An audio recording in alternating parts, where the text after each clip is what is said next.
"Mom, did you enjoy the house Dad left you?"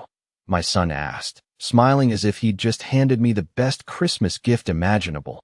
And I remember the exact way my fork paused halfway to my mouth, because in that moment, I realized I had no idea what he was talking about. I looked at him across the dining table, the soft glow of the Christmas lights reflecting in his glass, and I said quietly, "What house?" And something shifted in the room so subtly that anyone else might have missed it, but I didn't. Not at 72. Not after a lifetime of reading the silence between words. My daughter-in-law Rachel was standing just behind him, one hand resting lightly on the back of his chair, and she didn't say a single word. She just smiled. A small, controlled smile that didn't quite reach her eyes, and for a second, I thought maybe I had misheard. Maybe this was some kind of misunderstanding. The kind that happens during busy holidays when everyone is distracted and tired. But then Daniel frowned slightly, like I was the one who had gotten something wrong, and he leaned forward just a little, lowering his voice as if we were sharing something personal, something obvious. "The lake house, Mom. The one Dad transferred to you before he passed." And I felt my fingers tighten around the handle of my fork, the metal cold and unfamiliar in my hand, because my husband had been gone for 3 years, and in all that time, no one had ever mentioned a lake house. Not once, not in passing, not in paperwork, not even in memory. The table was set beautifully. I noticed that then, as if my mind needed something solid to hold on to. White plates, polished silverware, a centerpiece of pine branches and red berries Rachel had arranged herself. Everything warm and festive and carefully planned. And yet there was something underneath it all that didn't belong, like a crack hidden beneath fresh paint. I cleared my throat softly and set my fork down, making sure my hands didn't shake. Because I had learned a long time ago that composure is a kind of armor. "Daniel," I said, keeping my voice steady, "your father never left me a lake house." And the silence that followed was heavier than any argument could have been. It stretched across the table, settled into the empty spaces between us, and I watched as Daniel turned his head slightly toward Rachel, just for a second, just long enough to confirm something without words, and she gave the smallest nod, almost imperceptible, but I saw it. I saw everything, and in that moment, I understood that whatever this was, it wasn't a misunderstanding. It was something else entirely, something that had been unfolding quietly, carefully, for far longer than I had realized. I leaned back in my chair, folding my hands in my lap, forcing myself to breathe evenly, because the worst thing you can do when the ground shifts beneath you is panic, and I had no intention of panicking, not in front of them, not now, not ever again. And as the soft hum of holiday music played in the background and the scent of roasted turkey filled the air, I felt a strange clarity settle over me, cold and precise, like the moment just before a storm breaks. And I thought to myself, I don't know what they think they've done, but I'm going to find out every last detail, because families don't just hide secrets like this by accident. And whatever had been kept from me all these years, it was never meant for me to discover it this way, at my own son's dinner table, on a night that was supposed to be about love. And that was the moment I realized something far more important than any house or any money. I realized I had been living inside a story that wasn't entirely true, and I had just stumbled onto the part they never intended me to read. I did not ask another question that night, not because I did not want answers, but because I had already learned that the first reaction people show you is rarely the truth. It is the second one, the one they try to hide, that tells you everything you need to know. I picked up my fork again and finished the meal slowly, tasting nothing, listening to the soft clink of silverware and the low murmur of conversation as if I were sitting at a table with strangers. And in a way, I was, because the son I had raised, the boy who used to call me every Sunday without fail, now sat across from me avoiding my eyes, while his wife carried the conversation with a practiced ease that felt almost rehearsed. Rachel asked me about the weather, about my small apartment, about whether I had plans for New Year's, and I answered politely, keeping my voice calm, my expression neutral, the way I had learned to do in difficult moments. But I watched her carefully. I watched the way she never once mentioned the house again, the way she redirected every topic just slightly before it could circle back, and I realized she was not surprised by my answer. She had expected it. After dinner, Daniel insisted on pouring me a cup of coffee, something he had not done in years, and he stood beside me longer than necessary. as if he were waiting for me to say something, to confront him, to demand an explanation, but I did not give him that. I simply thanked him and took a sip, letting the warmth steady me, because I could feel something inside me shifting, not breaking, but sharpening, like a blade being honed after years of disuse. When it was time to leave, Rachel hugged me lightly, her arms barely touching mine, and she said, "Drive safe," in that same smooth tone she used with everyone. But there was a flicker in her eyes, something quick and guarded, and I knew then that whatever had been done, whatever had been hidden, it was not over, not for them, and certainly not for me. The drive home felt longer than usual, the roads quiet, the streetlights passing one by one like markers of time I had somehow lost, and I kept replaying the conversation in my mind, every word, every pause, every glance between them, fitting the pieces together the way I used to do with puzzles on quiet afternoons, except this time, the picture forming in front of me was not comforting, it was something else entirely. When I finally stepped into my apartment, the silence greeted me like an old companion, familiar and steady, and I set my purse down on the small kitchen counter, taking a moment to look around at the space I had been living in for the past 2 years, a place I had told myself was temporary, a place I had accepted without question, even when it meant cutting back on groceries, even when it meant skipping things I used to enjoy, because I believed that after my husband passed, this was simply how life changed, smaller, quieter, more limited. But now, standing there in the dim light, I felt that same cold clarity return, and a single thought settled in my mind with absolute certainty. If there had been a house, if there had been something meant for me that I never received, then everything I had accepted as reality might have been built on something false. And I realized I was done accepting things at face value, done trusting silence, done assuming that what I was given was all that existed. Because somewhere between my husband's death and this quiet apartment, a story had been rewritten without my knowledge, and I intended to find out exactly who had been holding the pen. The next morning, I woke up earlier than usual, not because I had somewhere to be, but because my mind refused to stay quiet. It kept circling back to the same question, the same moment, the same look on Rachel's face, and I knew that sitting in that apartment waiting for clarity was not going to bring me any closer to the truth.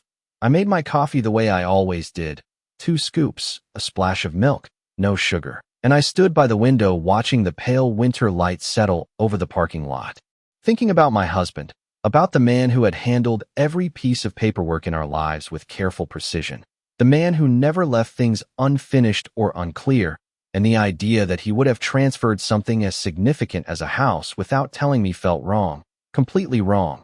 By 8 o'clock, I had made my decision. I was not going to call Daniel. I was not going to ask Rachel, because whatever this was, they had already shown me they were not going to give me a straight answer. So I reached for my coat, picked up my keys, and drove to the only place that still felt connected to the truth, the bank where my husband had kept all of our accounts for over 30 years. The building looked exactly the same brick exterior, the same glass doors that reflected the street behind me. And for a moment, I hesitated, not out of fear, but because I understood that once I walked inside, whatever I found might change everything. But I had already crossed that line the night before, I just had not admitted it yet. Inside, the air smelled faintly of polished wood and paper, and I approached the front desk, giving my name, my voice steady, my posture calm, because I had learned long ago that the way you carry yourself often determines how seriously people take you. And within a few minutes, I was seated across from a young man in a navy suit, who greeted me politely and asked how he could help.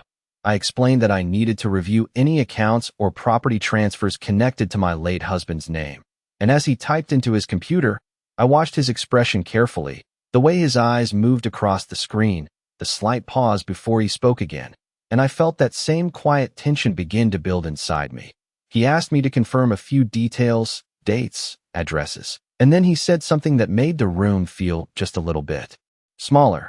There are records here of a property transfer completed about 2.5 years ago, and my hands remained folded in my lap, but I felt the weight of those words settle deep, steady, and undeniable. He continued, explaining that the property had been transferred out of my husband's name shortly before his passing, and I listened without interrupting, without reacting, because I needed him to keep talking. I needed every piece of information he was willing to give. And when he finally turned the screen slightly so I could see, pointing to a line of text that included an address I did not recognize, I leaned forward just enough to read it clearly. A lakefront property, fully paid, transferred under a name that was not mine. I did not ask questions right away. I did not show confusion or anger, because in that moment, something else took over, something colder and far more useful than emotion. And I simply nodded, thanking him for his help, requesting copies of the documents, because I knew now that this was not a misunderstanding, it was not a forgotten detail. It was something deliberate, something planned, and as I walked out of the bank with a folder in my hand and a calm expression on my face, I realized that whatever had been hidden from me all this time was no longer out of reach, and I was finally starting to see the outline of the truth they had worked so carefully to keep in the dark. When I got back to my apartment, I did not take off my coat right away. I just stood there with the folder still in my hand, staring at it as if it might change if I waited long enough. But it did not. It remained exactly what it was, a quiet confirmation that something in my life had been altered without my knowledge. I placed it carefully on the kitchen table and sat down, pulling the documents out one by one, smoothing each page with steady hands, reading every line slowly, deliberately, the way my husband used to read contracts when he wanted to make sure nothing had been overlooked. And as I went through the paperwork, I began to notice the details that mattered, the dates, the signatures, the sequence of events, all of it forming a timeline that did not match the version of reality I had been living in. The transfer had been completed just weeks before my husband passed, a time when he was still clear-minded, still attentive, still very much himself, which meant this was not a mistake, not something done in confusion or haste. It was intentional, and yet my name was nowhere on the final document, not as the recipient, not even as a secondary party, which raised a question that settled heavily in my chest. If the property had been meant for me, why had it never reached me? I leaned back in my chair and closed my eyes for a moment, letting the silence of the room settle around me. And memories began to surface, small ones at first, conversations I had not thought much about at the time, moments that had seemed ordinary but now felt different when placed in this new light. I remembered Daniel insisting on handling some of the paperwork after his father got sick, saying it would make things easier for me. I remembered Rachel offering to organize the documents, to keep everything in order so I would not have to worry, and I had been grateful then, grateful that they were stepping in, that I did not have to carry everything alone. But now, looking back, those moments felt less like kindness and more like control. I opened my eyes and looked down at the signature line again. My husband's name written in the same careful script I had seen for decades, steady, unmistakable, and beneath it, another name, the one that had received the property, and I felt a quiet certainty settle into place, not anger, not yet, but clarity, the kind that strips away doubt and leaves only facts behind. I stood up slowly and walked to the small bookshelf in the corner of my living room, where I kept a few boxes of old documents, things I had not needed to look at in years, and I pulled one down, setting it on the table beside the folder, opening it with the same measured care, because I understood now that this was no longer about a single property. It was about understanding how far this went, how many decisions had been made without me, how many pieces of my life had been quietly moved out of place. As I sorted through the papers, I realized something else, something even more important than the documents themselves. I realized that whoever had done this had counted on me not looking, had counted on my trust, on my grief, on the assumption that I would accept what I was given without question, and that realization did not make me feel weak. It made me feel focused, because I was no longer guessing, no longer wondering if something was wrong. I knew it was, and for the first time since that dinner, I felt completely certain of one thing. I was not going to let this remain hidden any longer. The next morning, I arrived at Harold Bennett's office 10 minutes early, not because I was anxious, but because I wanted a moment to observe, to steady myself before stepping into what I knew would be a turning point. And as I sat in the small waiting area, I noticed how little had changed, the same framed certificates on the wall, the same quiet ticking of the clock above the reception desk, the same sense of order that had always made my husband trust this place without question.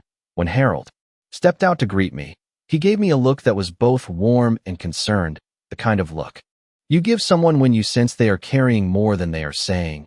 and I returned it with a small, polite smile, handing him the folder without ceremony, because I did not need to explain everything. Not yet. The documents would speak for themselves.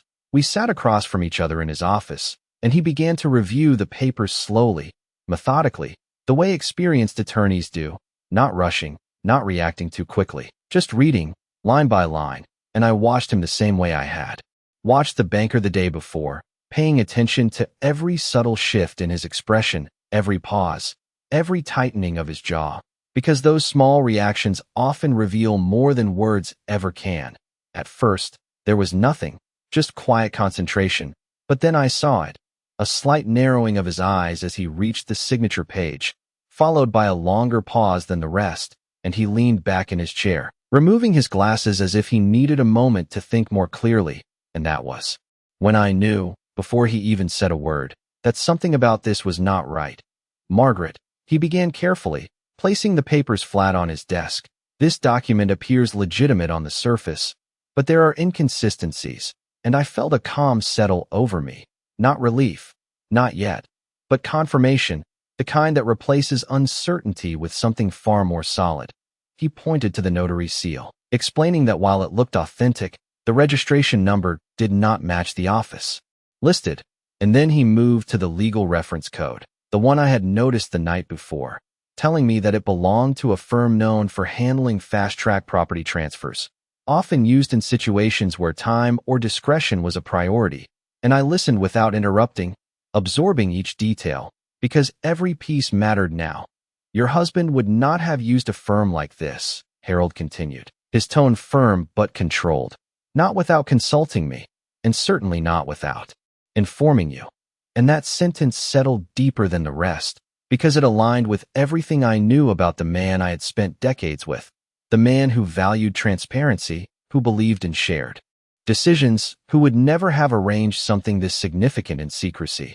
I folded my hands in my lap and asked the only question that mattered at that point. So what does that mean? And Harold did not hesitate this time. He looked directly at me and said, "It means someone facilitated this transfer outside of the normal legal channels, and we need to determine who authorized it and how." And there it was, the line I had been approaching since that dinner, the moment where suspicion became something tangible, something that could be investigated, challenged, and possibly undone. I nodded slowly, not showing the weight of what I was feeling, because I had already moved past shock, past confusion, into something far more controlled. And as I gathered the documents back into the folder, I realized that I was no longer reacting to what had been done. I was preparing for what I would do next, because whoever had orchestrated this had relied on silence, on assumption, on the belief that I would never question the gaps in the story. And now that I had, there was no going back, only forward, step by step, until every piece of this carefully constructed lie was brought into the light. The next morning, I arrived at Harold Bennett's office 10 minutes early, not because I was anxious, but because I wanted a moment to observe, to steady myself before stepping into what I knew would be a turning point. And as I sat in the small waiting area, I noticed how little had changed, the same framed certificates on the wall, the same quiet ticking of the clock above the reception desk, the same sense of order that had always made my husband trust this place without question. When Harold stepped out to greet me, he gave me a look that was both warm and concerned, the kind of look you give someone when you sense they are carrying more than they are saying, and I returned it with a small, polite smile, handing him the folder without ceremony, because I did not need to explain everything. Not yet. The documents would speak for themselves. We sat across from each other in his office, and he began to review the papers slowly, methodically, the way experienced attorneys do, not rushing, not reacting too quickly, just reading, line by line. And I watched him the same way I had watched the banker the day before, paying attention to every subtle shift in his expression, every pause, every tightening of his jaw, because those small reactions often reveal more than words ever can. At first, there was nothing, just quiet concentration, but then I saw it, a slight narrowing of his eyes as he reached the signature page, followed by a longer pause than the rest, and he leaned back in his chair, removing his glasses as if he needed a moment to think more clearly. And that was when I knew, before he even said a word, that something about this was not right. "Margaret," He began carefully, placing the papers flat on his desk. This document appears legitimate on the surface, but there are inconsistencies, and I felt a calm settle over me. Not relief, not yet, but confirmation. The kind that replaces uncertainty with something far more solid. He pointed to the notary seal, explaining that while it looked authentic, the registration number did not match the office listed. And then he moved to the legal reference code, the one I had noticed the night before, telling me that it belonged to a firm known for handling fast-track property transfers, often used in situations where time or discretion was a priority. And I listened without interrupting, absorbing each detail, because every piece mattered now. Your husband would not have used a firm like this, Harold continued, his tone firm but controlled. Not without consulting me, and certainly not without informing you. And that sentence settled deeper than the rest, because it aligned with everything I knew about the man I had spent decades with, the man who valued transparency, who believed in shared decisions, who would never have arranged something this significant in secrecy. I folded my hands in my lap and asked the only question that mattered at that point. So what does that mean? And Harold did not hesitate this time. He looked directly at me and said, "It means someone facilitated this transfer outside of the normal legal channels, and we need to determine who authorized it and how." And there it was, the line I had been approaching since that dinner. The moment where suspicion became something tangible, something that could be investigated, challenged, and possibly undone. I nodded slowly, not showing the weight of what I was feeling, because I had already moved past shock, past confusion, into something far more controlled. And as I gathered the documents back into the folder, I realized that I was no longer reacting to what had been done. I was preparing for what I would do next, because whoever had orchestrated this had relied on silence, on assumption, on the belief that I would never question the gaps in the story. And now that I had, there was no going back, only forward, step by step, until every piece of this carefully constructed lie was brought into the light. When I stepped out of Harold's office, the air felt sharper, colder against my skin, but I welcomed it, because it matched the clarity that had settled inside me. And for the first time since that dinner, I was no longer trying to understand what had happened. I was deciding how to respond. I did not call Daniel that day. I did not drive past his house. I did not even look at my phone more than necessary, because I knew that whatever answers I needed would not come from a conversation filled with half-truths and carefully chosen words. They would come from evidence, from records, from the kind of details that could not be softened or explained away. Instead, I went home and sat down with the folder once more, this time not as someone searching for clarity, but as someone building a case, laying each document out across the table, aligning dates, comparing signatures, noting every inconsistency Harold had pointed out. And as I did, a pattern began to emerge, subtle at first, but unmistakable once I saw it. The timing of the transfer, the change in legal representation, the absence of any direct communication to me, all of it pointing in the same direction, not toward my husband, but toward the people who had positioned themselves closest to him in his final months. I remembered how often Rachel had been present during that time, how she had taken over organizing appointments, handling calls, managing paperwork, always with a calm efficiency that I had once appreciated. And I remembered Daniel stepping back, saying it was easier this way, that Rachel was good with details, that I should not worry. And I had believed him, because that is what mothers do. They trust, they support, they assume that the people they raised would not allow harm to come to them. But now, looking at the documents spread out before me, I realized that trust had been the very thing that made all of this possible.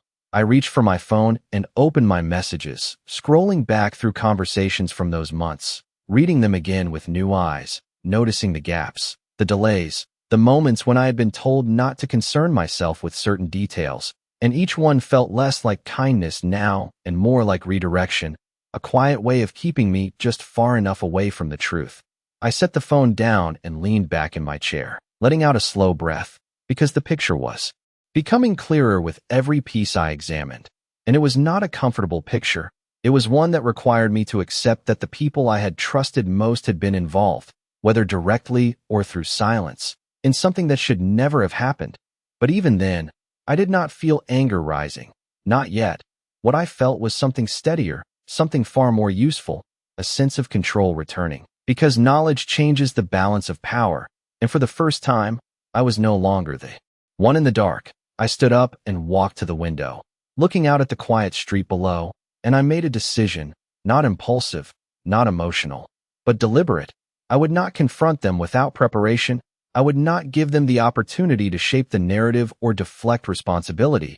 I would gather everything first, every document, every detail, every inconsistency. And when I finally sat across from them again, it would not be as someone asking questions. It would be as someone who already knew the answers. And that realization settled into me with a calm certainty, because whatever they thought they had hidden, whatever they believed I would never uncover, they had underestimated one thing. They had underestimated my willingness to look closely, to remain silent until it mattered, and to act only when I was certain I could not be dismissed. I did not call them right away, even after everything was laid out in front of me, because timing matters more than emotion, and I wanted this to happen on my terms, not in a moment they could control or redirect.